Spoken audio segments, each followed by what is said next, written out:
Welcome to Moments with Marianne. This is your host, Marianne Pastana, and we're here today with special guests, Kazuaki Tanahashi and Susan O'Leary, and they're here to share with us their new book, Delight in 1,000 Characters, the classical manual for East Asian calligraphy. So welcome to the show, Kaz and Susan. Thank you. What a great honor it is to have both of you here. I am just over the moon excited about this. Susan, why don't we, actually, Kaz, why don't we start with you? What inspired you to write this book? Oh, this is kind of a book of art, language, and literature from ancient China. And then I'm a calligrapher with East Asian style, kind of originated from China.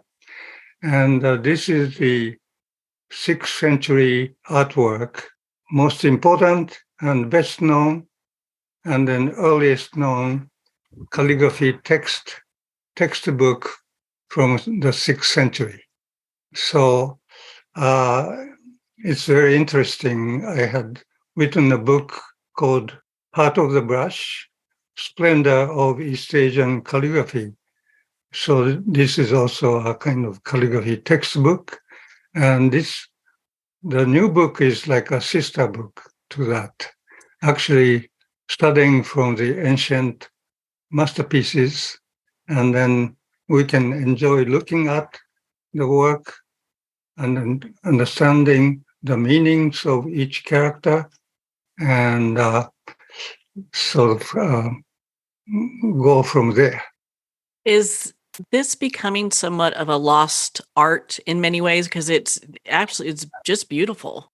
Well, it's an ancient art. The ideographs were created 2,000 years ago, and then maybe classical time of Chinese calligraphy ran from the 2nd century to the 10th century of the Common Era. So it's an archaic art, but it's very, very popular in China, Korea, and Japan. I think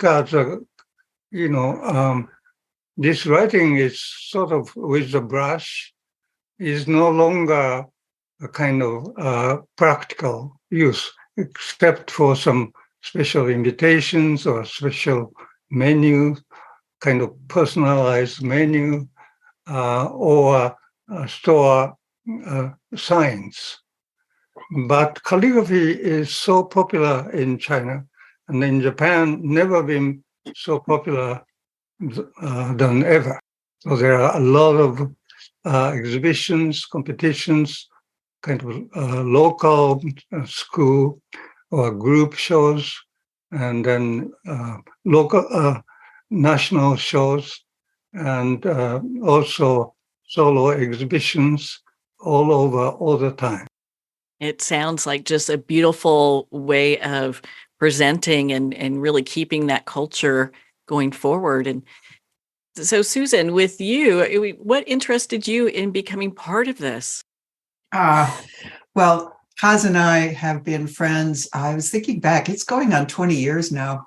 And that started because I started studying calligraphy with him. And just adding on to what Kaz was saying, I'm certainly not a great calligrapher, but in the study of calligraphy, first off, it's a very centering process, and it really can help you just be more in the present. But also, as you study it, your eye becomes clearer and you see things in more detail, you see beauty in more detail. So you don't have to necessarily achieve a profound level of expertise in calligraphy to learn more about what the beauty is in it. So that's what I've enjoyed. And Kaz has been coming, I live in Madison, Wisconsin. Kaz has been coming to teach here, it's like 18 years, I guess now.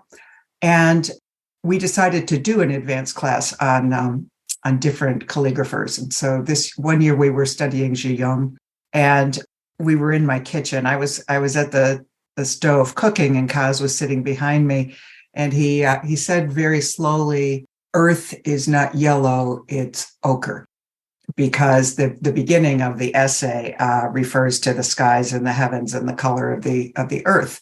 And the translation we were working from called Earth Yellow, because in Taoist imagery, the color for earth is yellow. However, in this part of China, where it was written, the earth would have like a yellowish, orangish color. Just like in Georgia, it'd be kind of a reddish color. And so he was just really reflecting on those elements of how you would say that one word that represents two things in Chinese. And I just knew he was that a new book was brewing behind my back while I was cooking. And so Kaz, a few months later, invited me into writing it together. Well, I'm so delighted that the both of you did this. It is, I felt, just an amazing book. And Kaz, how long have you been studying calligraphy? I would say maybe 1700 years. Well, when I talk about you, maybe many of us in a way. But since I was 23 or so, I was very serious. Of course, I studied that in primary school in Japan, but 23 years old. And now I'm 89 years old, so for some time. Well, I wouldn't have guessed that, my goodness. But the level of expertise that must be taken into really understanding what each of the words are saying, because there are multiple meanings, right? Yes. So the kind of uniqueness of our book is we have this great kind of original piece by Ji Yong, 6th century, and he made a calligraphy textbook, but he was kind of living in the temple, and then he made 800 copies. He wrote it in a vertical way, and then wrote it in a very long horizontal paper, and folded it, and then give away each one of those piece. So out of 800, one copy has survived for 1400 years in Japan, and it is a national treasure of Japan. It's called the Ogawa manuscript. So I talked to Mr. Ogawa, the current owner, and then asked for permission to use the photographs. So we have the actual kind of photographic reproduction of the original piece. And then we numbered the characters, 1,000 characters. And then, so we have 4 columns on the right-hand side page. And then we have explanations of the pronunciations and then meanings, perhaps sometimes multiple meanings of each character, and then notes, and then translation. So you can see that even without knowledge of Chinese, anyone can sort of figure out what it means and what it means altogether. Well, what a gift to have that in the book. I mean, that is such a treasure, and to be able to share that with the world. My goodness, thank you. Yeah, it's so, in a way, it's quite miraculous, like just one copy survived. I mean, it used to be in the Imperial Treasure House in Nara, built in the 6th century. So they had this maybe climate kind of moisture control. So when it is kind of the air is moist, it's made of wood, so it cracks open. The joints of the walls crack open. And actually, when it is moist, it's closed. And then when it is dry, it opens and then gets the dry air. So that way, they have kind of kept so many treasures from Central Asia, from India and China, and then still we have them.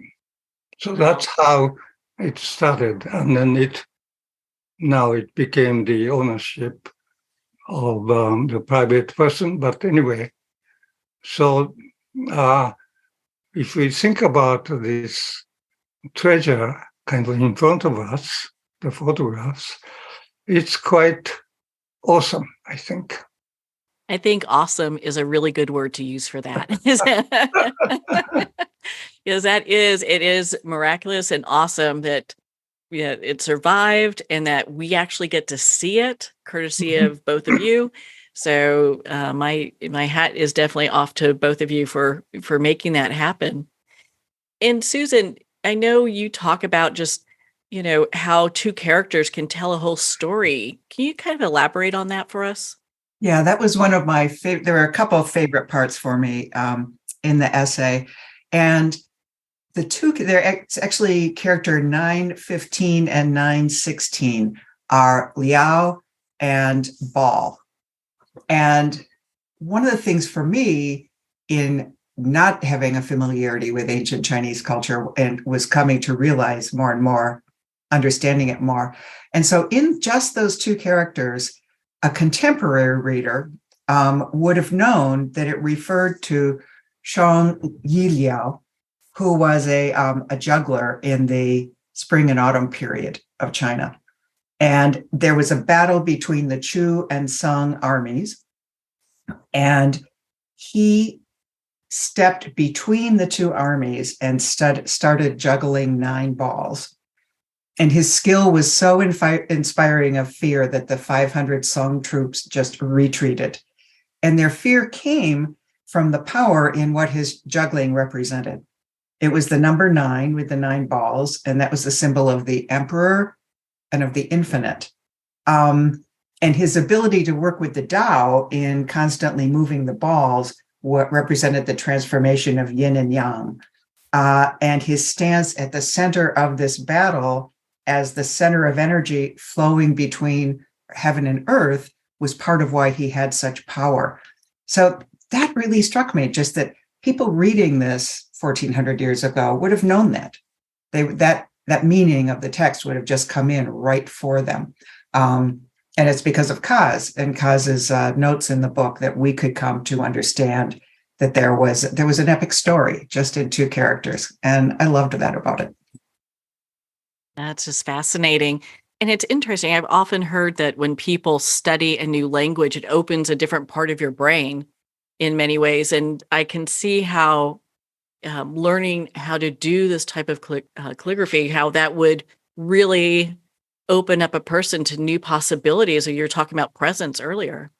Yes. Yeah. And, I know the listeners can't see the book, but in our presentation in the book, when Ji Young calligraphed it, he would do formal script for 10 characters and then cursive script of the same 2 characters or the same 10 characters. And so you can look, even not reading it, just aesthetically, you can look at one representation of meaning and right next to it, another representation in a very different style, and then just go right over to the facing page and see what that character means. So it's a really beautiful way of entering into the beauty of calligraphy.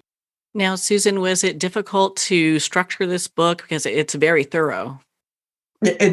I've told friends it's like a 19th century book. It's so thorough. I'm sure that's not a great marketing strategy, but actually our conversations really helped to structure the book. And so we have a really beautiful map of ancient China at the beginning, which has all the geographic references in the essay represented in the map. And then we have 2 chronologies of ancient China. And this is where I was thinking about this morning. If we had both been experts in this, it would have been a very different book. But because I was coming new to all of this, I could kind of represent the reader in a way and ask the questions that someone with my level of understanding would have. And so we were able to address that more, I think, with the book. So one of the things for me was there are many references to different dynasties in ancient Chinese history, and I was not familiar with it, and I just had to create a graph for myself to represent that.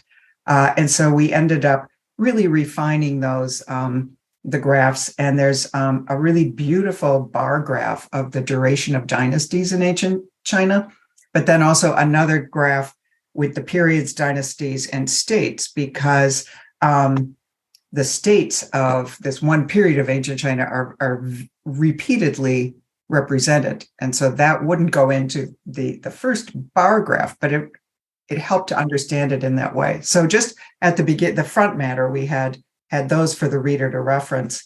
And then I wrote a preface, Kaz wrote an introduction. We have the translation of the entire 1,000-character essay by itself. And then with Ji Young's representations with his calligraphy of the text, the facing pages have the detail that just got revealed about what we needed in it as we worked together with the typographic representation in modern calligraphy or modern Chinese characters, followed by the meanings, the translation in China, the pronunciation in Chinese of each of the characters, footnotes on meaning, and then the 20 characters, what part of the essay those are at the bottom of the page. So there's just a richness for the reader to see there. And then beyond that, Kaz thought it would be important because this was a calligraphy manual in not only China, but Korea, Vietnam, and Japan. And so the pronunciations in all those languages come at the end. We put in an index of names so people could find those references, and then an index of terms so that it could be used as a calligraphy manual, and people could look in the back to look for characters that they in particular wanted to study and brush and find them there. So yeah, it just kept getting revealed about, we could do this. And in part, it was because we were working on it during the pandemic, and especially that first summer of the pandemic, when you couldn't get a reference book, you couldn't go to a library for reference books, you couldn't get them in the mail. It just slowed our process down. And I think that in a way helped us too. So Susan, would you like to read the first part of the translation? The text is so interesting. And this text became so important in China. So people would sing it as a lullaby. Also using it for teaching languages and calligraphy. And also it became a library index code. So all books in the libraries are not kind of classified by numbers, but by these characters of 1,000 character essays. So people have to memorize where is a character to find a book. And also it became like a dedicating kind of like a seat for the examination for becoming an official, government officials. So you can see that it's been learned by many people. Actually, most kind of literate people, they have to learn this character. So yeah, Susan, please read the first one. Yeah, and then I wrote just a paragraph about it afterwards too, so I'll continue into that. But what Kaz said there, it's like, just imagine what a profound part of culture this essay was for hundreds of years. And in it, he doesn't explicitly say, but he's saying this is who we are, and this is what we believe. So it begins, the heavens are black, earth is ochre, space is vast, time limitless. Sun and moon travel in their cycles, while constellations hold array. Cold and heat come and go. Autumn harvests, winter stores. An intercalary month completes a year, High and low pitches harmonize yin and yang. Clouds ascend to turn to rain. Dewdrops congeal to form frost. Gold comes forth from the Li River. Jade is found in Kungang Valley. There is a sword called Great Eliminator, a jewel called Night Glow. Favored fruits are plum and crabapple. Esteemed vegetables are mustard and ginger. And so I wrote after that, we live in accord with nature, and that is the ground of our perception. Ours is a culture sustained by harvest and store. Science matters and has created our calendar, our sense of meteorology. We know where treasured minerals and stones are found. Our stories include the 5 swords of the ruler of Zhao State and the legendary Yiyang pearl that was once the eye of a whale. Our favorite fruits are plum and crabapple. Our esteemed vegetables, mustard and ginger. This is who we are. Well, that is just beautiful. And it's interesting. Once someone's diving into this book, there's so much richness to it. It's not just calligraphy, like as people may think, or just history. There's a richness to it that brings it all to life. Yeah, thank you. So you can see it's quite foreign and quite archaic and fascinating, isn't it? So the text was written by Zhou Xinxi of the 6th century in the kingdom of southern kingdom of Lao. Yeah. So he wrote it in verses. So it's called the essay, but it's actually has a poetic form. 4 characters creates 1 verse. So we have 250 verses. And then every other verse at the end, the last kind of characters kind of rhyme. So rhyming means that maybe it can have the first part consonant can be different, but the ending part vowels kind of match sound and tone in Chinese. So you can see that there is a kind of constant rhyming patterns, and then it changes. So if we study the rhyming patterns, we can divide the text into 9 parts. So, and then 9 parts represent different topics. So I'd like to just show you what kind of topics. The first one, as you can see, nature and mythological history.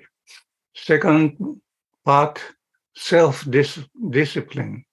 Third, conforming to the hierarchical society. The fourth, 2 capital cities, East and West, and in imperial court. The 5th part, official life. The 6th, a solitary life in nature. 7th part, daily personal affairs. 8th part, notable people in history. And then the last part, grammar. So you can see these are the main topics. Those are just phenomenal. I just love how that all comes together. And thank you for going over that. Can you share the story of the Orchard Pavilion with us? Yes. So this calligraphy is based on the style of Wan Shiji, the 4th century calligrapher regarded as the sage of calligraphy. Very kind of very beautiful, but also very gentle style, so that maybe most people feel kind of we should study Wan Shiji. And then it was later written by his descendant. But so Wan Shiji kind of worked for the Eastern Jin dynasty in the court, but he really liked to be in the countryside and then to kind of do some more cultural activities, music and poetry and in calligraphy. So he became a governor of one province, Shanyin, a little bit south of present-day Shanghai. And then one time he had a rite for Taoist kind of rituals, and then he invited over 30 poets, and then they had they lined up on a brook, and then they floated cup with wine, and then when the cup stops in front of somebody, the person has to drink the wine or write a poem. So that was a gathering. And then when Shiji wrote, he was a kind of maybe the host, but he was kind of describing the event. So it's called a preface for the Orchid Pavilion poetic gatherings. Anyway, so Susan and I also earlier translated this preface. So Susan, would you like to read it or talk about it? Sure. But it just like to give a sense of it. It was in the spring, and it was a purification rite that they had all taken part in nature, and then they went to this river or like this. What would you call it, Kaz? Well, it's smaller than a river for sure. It's brook. A brook. Yeah, a brook. Stream. It was very zigzaggy, so that it was easy for a cup of wine to stop in front of you. So this is his preface after he had been with his friends up for this Taoist purification rite, and now they'd all come together to celebrate literature. And he wrote, "In the 9th year of the era of eternal peace, year of the younger water ox, at the beginning of late spring, we gather at the Orchid Pavilion, Shanyin Prefecture, Huiji region, to conduct a rite of purification. A group of wise ones has assembled, young and old, all are here.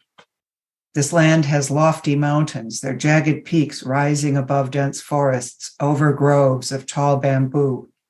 Near us is a pure stream with roaring rapids, its waters reflecting both sides of its shores. We channeled its flow, created a small meandering brook to float wine cups. The guests have gathered at both sides of its banks, seated in rows. Although there is no extravagance of music with lute or flute, one poet after another composing and reciting a poem when a wine cup stops in front of one is enough for us to share our deepest feelings. Today, the sky is clear and the air feels pure. A blessing breeze gently blows. Looking up, we see the vastness of the universe. Looking down, we know the flourishing of all things. Thus, we gaze outward, letting the mind float. We are filled with the complete joy of seeing and hearing. This is a day to truly enjoy.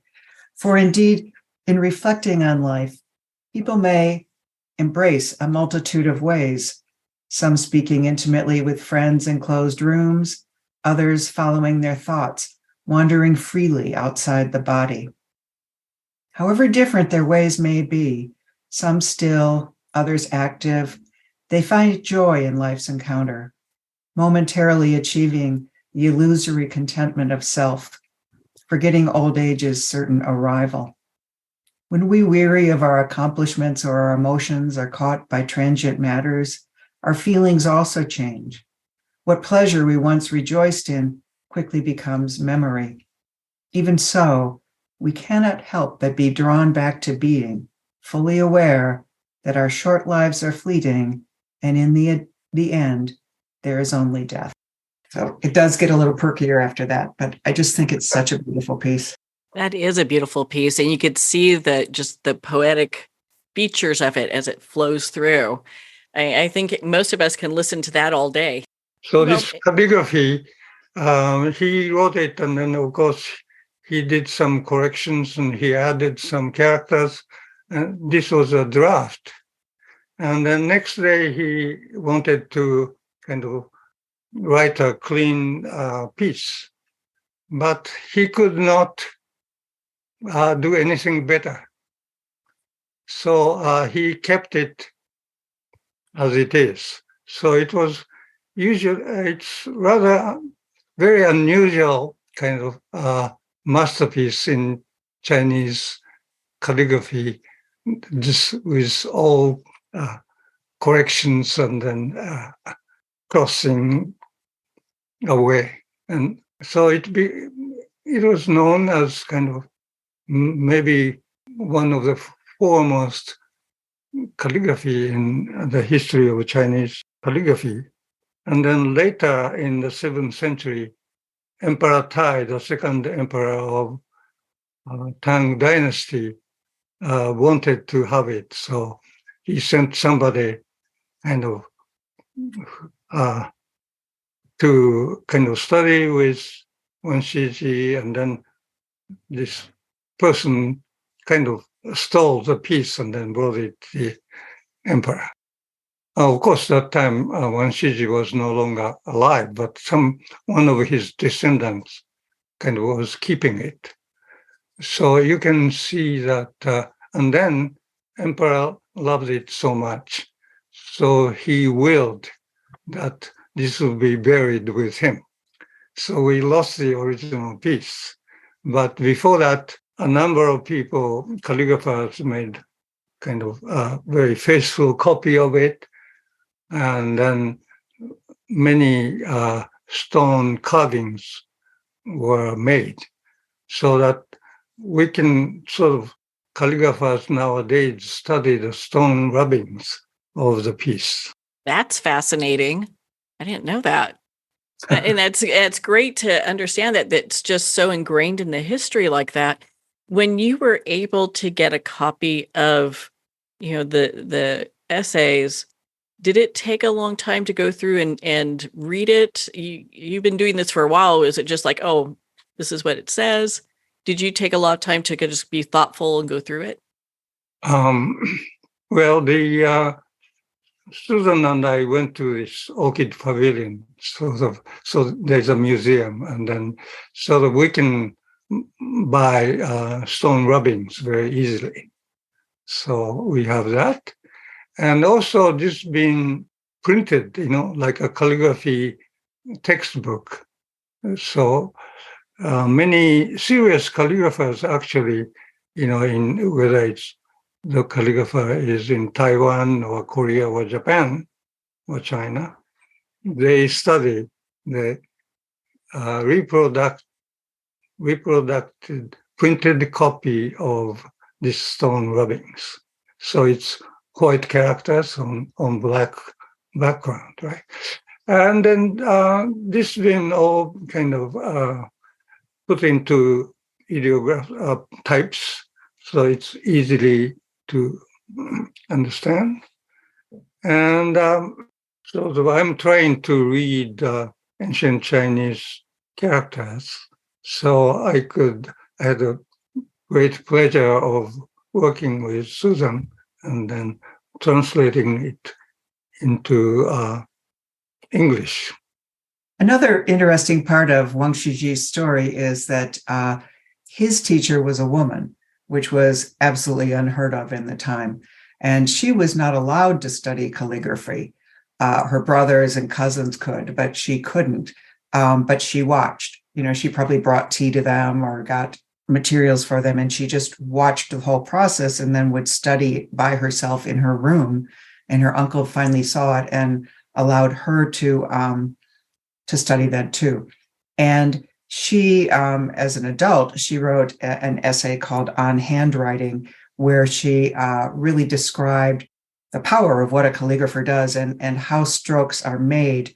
Now, when strokes are broken down for people to study, it's the 8 characters, but the 8 strokes of a character, but she was the first one who broke it down into 7 strokes. And she studied movement in nature, just like Wang Shiji did, and she wanted her dot stroke to have the force of a stone falling against a tree. And she also looked at, for a curved, one of the curved strokes, she looked at how rattan leaned against a tree and learned the curve from there. And she wrote that a calligrapher's brushing should be more bone than flesh. And that just to me really sums up what you see in the stroke of Wang Shiji and other calligraphers. So he also loved her dearly. And after she died, he wrote a letter to a friend about her, and it just showed how much she had meant to him. So you don't run across that many women calligraphers in ancient China, and she was tremendously important in the era. Has her work survived as well? Yes, some, yes. Actually, no actual pieces of Wang Shiji survived. The paper, so it decays. But often important pieces of hers and then his were carved into stones, or made copies, and then so other people made copies. So in a way, we have access to these ancient calligraphers' work. So how was it that you were able to do the translation? Friends have asked me how I could translate the essay, since I don't speak or read Chinese. And actually, you don't need one of the people to speak or read the language that's being translated. A way people often work on translation is you will have one native speaker, so like that's me of English, and the language being translated into, and then one native speaker of the language that's being translated. We obviously don't have any native speakers of classical Chinese now, but Kaz has a scholar's depth and awareness of it. And so that's how the two of us translated. The etymology of translation is really beautiful. It's to carry across, translatere. So when you're translating, you are carrying meaning across from one culture to another. And I really grounded what I did in that sense of how do we carry meaning from this culture to our culture. And because I don't speak or read Chinese, especially classical Chinese, I looked at some former translators, not to copy what they were doing, but to see what the style and tone was of their translation to help clarify for me what I wanted to bring to our style and tone in translation. Yeah, but Susan likes to maybe check with earlier translations, but I never read other people's translation. I only kind of look at the original text. Yeah. Mm-hmm.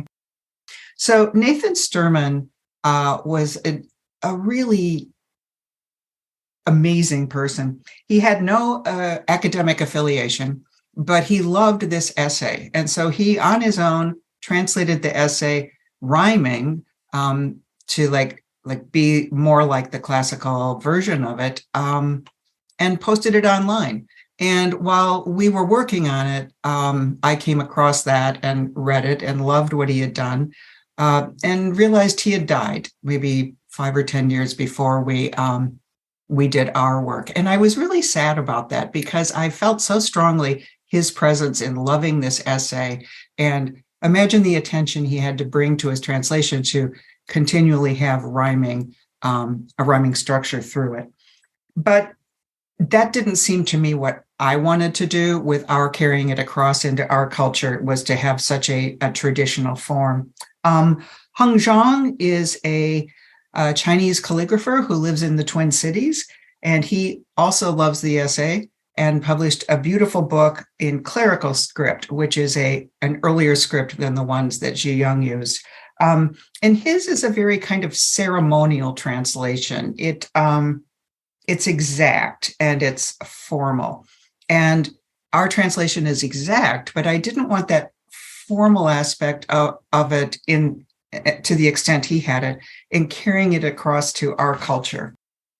In the 20th century, rhythm has come to matter much more than rhyme in most poetry, or in a lot of poetry anyway. And it's that sense of what is the rhythm of language? And that seemed to me to be the best way for a modern translation to transfer the way that Zhu Xingyi used language in classical Chinese to carry that rhyming across into instead rhythm in what we did in our translation. And so Ezra Pound was someone who really, really helped to bring this sense of rhyme to language. And I really tried to just listen to what is the sound and rhythm of what we're bringing to our work. And so Kaz and I would work a couple hours a day on the translation. And that's one of the things I learned from Kaz in this. I mean, Kaz has written over 40 books, and he calls himself lazy, which is a koan in itself. But he measures himself. He doesn't do more than what a series of days will allow. So we would start it in the morning and work a couple hours a day. And then the next day, we would create a rough translation, kind of a literal rough translation of what we had read, or, of how Kaz translated each of the ideographs into English, and put that together. And then the next day, and this was really my favorite part of the process, I would read out loud what we had worked on the day before. And Kaz would sit, sometimes with his eyes closed, sometimes with his eyes open, and simply take in where we were in the work. And I would, in the process of speaking it out loud, do the same. And then after that, we would go back line by line and have a conversation about the meaning of words and about how we wanted to translate that. And then after the meaning, we would go to the level of the rhyme of a phrase and try to find exactly what we wanted in saying it. We would revise and rework, and we would revise many times in doing so. So I just wanted to read the first two lines of our translation. And it starts out, "The heavens are black, earth is ochre. Space is vast, time limitless. Sun and moon travel in their cycles, while constellations hold array." So I think you can hear how there's rhythm in there with that translation. The other part I wanted to just give an example of at the word level, because a translator in carrying across often has to make a choice of one meaning or another in choosing words. And an example of this is before we started the book, Kaz was here in Madison teaching his first calligraphy class on Zhiyang. And we were in my kitchen, and I was making dinner after one of the days of the course. And he was just sitting there. He was behind my back. It's one of those moments in time you simply remember. And he said, "Earth is not yellow, it's ochre." And I had this sense then, okay, here's Kaz's next book, just from the way he said it. And in Chinese, the ideograph that we translated as ochre can mean either yellow or ochre. And the yellow part of it is the Taoist 5 elements. Yellow is the color associated with soil. The ochre part is that in this region of China, the earth is actually an orangish yellow, just like in Georgia. It's kind of a redder soil than up here in the north where it's very black. And so a Chinese person reading it would understand the dual meaning of the ideograph, and that it meant both a Taoist significance and both the color of the soil. But we had to choose, are we going to give a sense of the color of the soil or give a sense of its Taoist meaning? And Hangzhe had gone with heaven is dark and the earth is yellow. That's a translation that one of the students had brought to our class that day.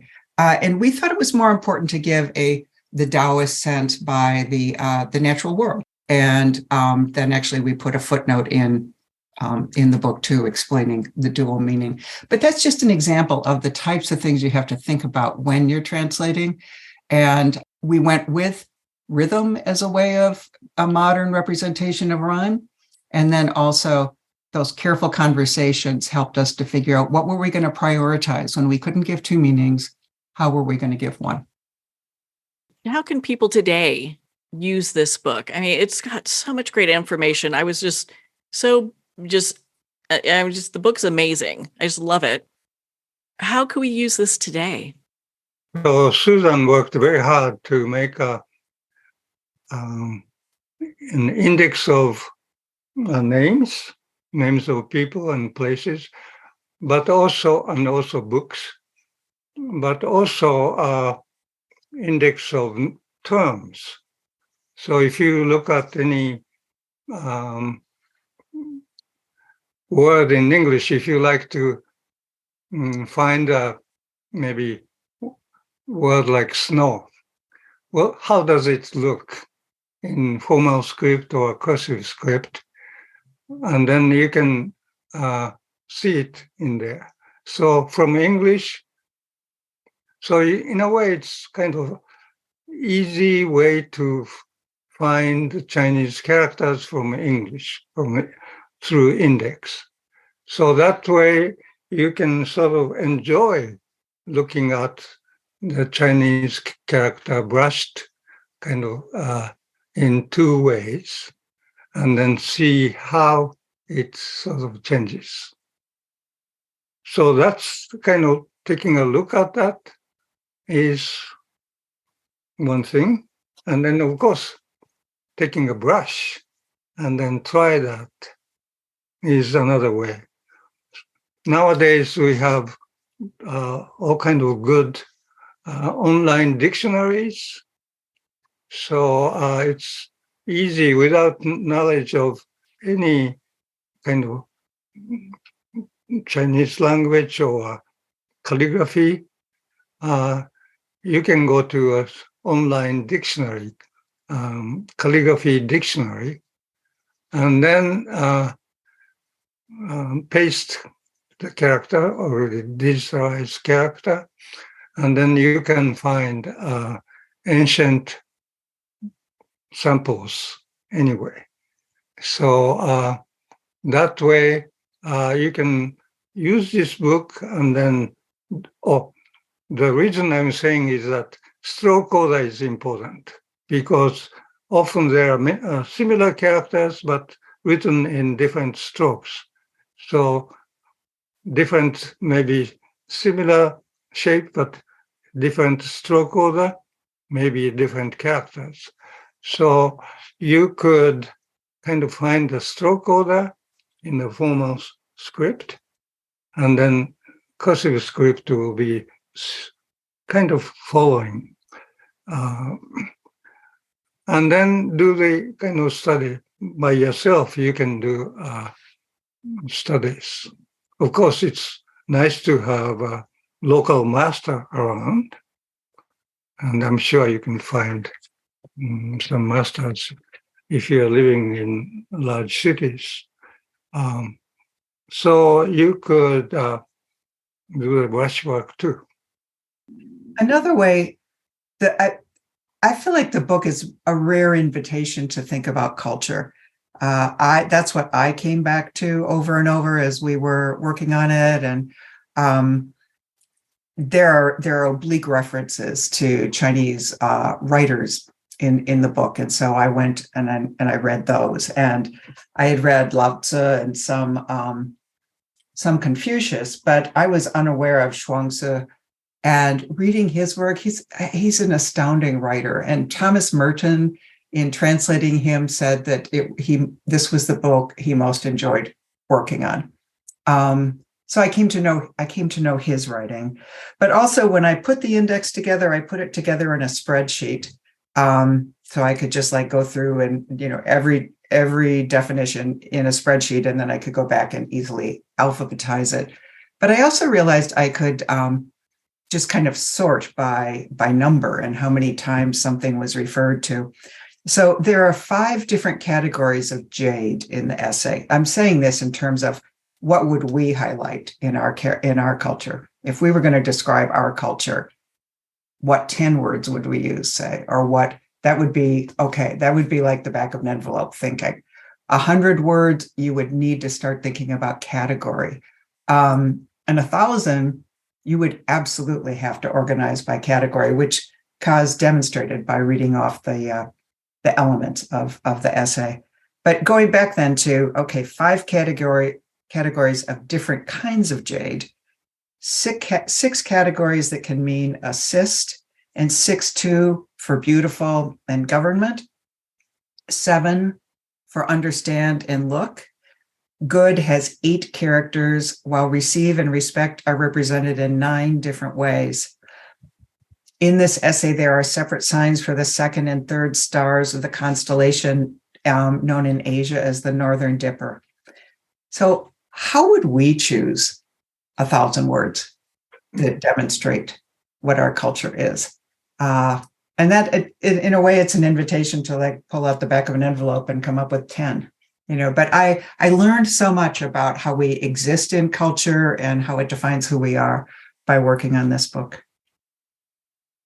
I can easily see that. There's just so much beauty in this in regards to the poetry, the phrases that it brings, the story it tells, and the calligraphy itself is very stunning. When people are picking up this book to use it for calligraphy, is there something that they should keep in mind as they're going forward? Oh, yes. As I suggested, stroke order is sort of, it's sometimes obvious, but often sort of you have to learn each character. Each character is different. Sort of each character has its own personality in a way. So stroke order is important. Otherwise, this formal script has kind of vertical line and horizontal lines. Most of them are straight and some are a little bit curved. And then these strokes are independently written. So if you write it in a wrong stroke order, people may not notice. But when it is in a cursive script, people can notice it. So that is most important in a way, I think. But most importantly, kind of drawing a line is such a joy, really. And each line has 3 points at the beginning, usually just straight pointed entering. I called it a dewdrop shape, like a triangle shape. And then moving to another direction and then ending. So there are 3, three points. So you can smile at each point, 3 smiles in one stroke. Just enjoy, relax. Well, Susan and Kaz, thank you so much for taking the time to be on the show with us here today. Oh, we enjoyed it, Marianne. Thank you for asking us to come on. Our pleasure. Thank you so much, Marianne. Well, thank you, Kaz and Susan. It has been such an honor to spend this time with you and to talk about your new book, Delight in 1,000 Characters, the classic manual of East Asian calligraphy. Delight in 1,000 Characters is available at Amazon, Barnes & Noble, and every place books are sold, and of course, all of our indie retailers. You can also purchase this book at the publisher, Shambhala.com.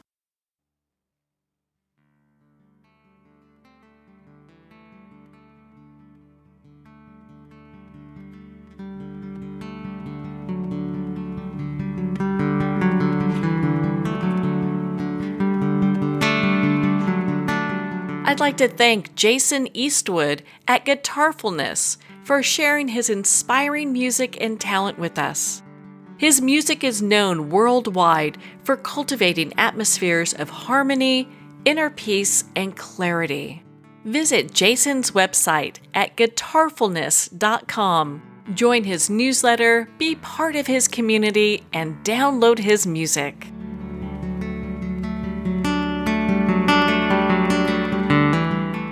Well, we're at the end of our time today. I'd like to thank everyone for tuning in. You've been listening to Moments with Marianne, where we make every moment count.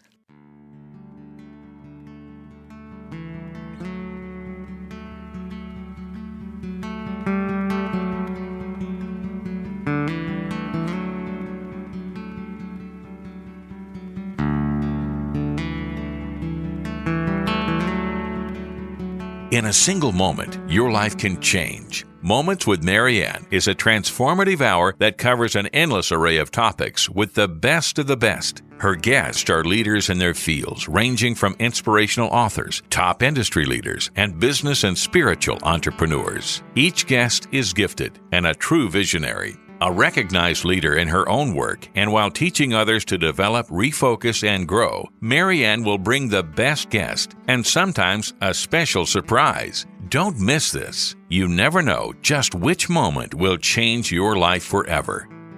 Make sure to tune in and visit momentswithmarianne.com for more information.